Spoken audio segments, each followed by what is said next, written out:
आश्विन महीने के कृष्ण पक्ष प्रतिपदा से अमावस्या तक 15 दिनों तक का समय पितृपक्ष का होता है। मान्यता के अनुसार पिंडदान मोक्ष प्राप्ति का एक सहज और सरल मार्ग है। मनुष्य पर देव ऋण, गुरु ऋण और पितृ ऋण होते हैं। माता पिता की सेवा करके मरणोपरांत पितृपक्ष में पूर्ण श्रद्धा से श्राद्ध करने पर पितृ ऋण से मुक्ति मिलती है। ऐसे तो देश के हरिद्वार, गंगासागर, कुरुक्षेत्र, चित्रकूट, पुष्कर सहित कई स्थानों में भगवान पितरों को श्रद्धा पूर्वक किए गए श्राद्ध से मोक्ष प्रदान कर देते हैं। लेकिन गया में किए गए श्राद्ध की महिमा का गुणगान तो भगवान राम ने भी किया है। कहा जाता है कि भगवान राम और सीता जी ने भी राजा दशरथ की आत्मा की शांति के लिए गया में ही पिंडदान किया था।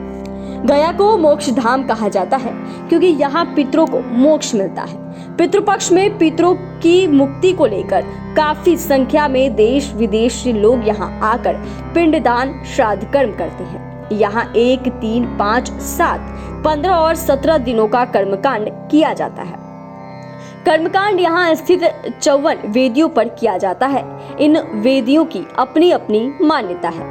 इसी क्रम में पितृपक्ष में प्रेतशिला पिंड वेदी पर कर्मकांड करने की मान्यता है। यह वेदी गया धाम के पश्चिमी और उत्तर दिशा में स्थित है। इस पर्वत की चोटी पर प्रेतशिला नाम की वेदी है, जहां परंपरा के अनुसार पिंडदानी श्राद्ध पूर्वक सत्तू में काला तिल मिलाकर हवा में उड़ाते हैं। दरअसल धार्मिक मान्यताओं के अनुसार प्रेतशिला पर श्राद्ध करने से पितरों की आत्मा को तुरंत मुक्ति मिल जाती है। यहाँ एक बड़ी चट्टान भी है, आपको बता दें कि जिसका संबंध परलोक से माना गया है। यहाँ की मान्यताओं और गरुड़ पुराण की कथा के अनुसार इस शिला की दरारों से पितरों का आगमन होता है और वह पिंड ग्रहण करके अपने लोक वापस लौट जाते हैं। इस पर्वत की चोटी पर स्थित प्रेतशिला वेदी पर श्राद्ध करने से भूत प्रेत योनि में भटकती आत्माओं को मुक्ति मिल जाती है। दरअसल कहा तो यह भी जाता है कि अकाल मृत्यु वाले पूर्वजों का प्रेतशिला की वेदी पर श्राद्ध और पिंडदान करने का विशेष महत्व है।